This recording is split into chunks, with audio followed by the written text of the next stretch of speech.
Pagbasura ng Kamara sa impeachment ni Pangulong Bongbong Marcos hindi raw kinontrol ng Pangulo. Kasama natin sa Malacanang si Radyoman Chanel Salazar.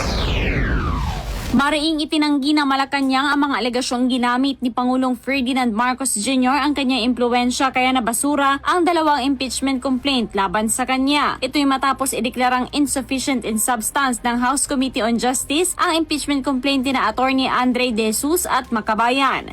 Ayon kay Palace Press Officer at PCO Undersecretary Claire Castro, hindi totoo na naging pabor sa Pangulo ang dami ng kanyang kaalyado sa mababang kapulungan. Kahit ang mga mababatas sa anya na hindi kaalyado ng Pangulo ay sang-ayon na walang sapat na batayan ang mga reklamo. Dagdag pa ni Castro, ilang constitutionalist at law experts din ang naniniwalang mahina ang mga naturang impeachment complaint.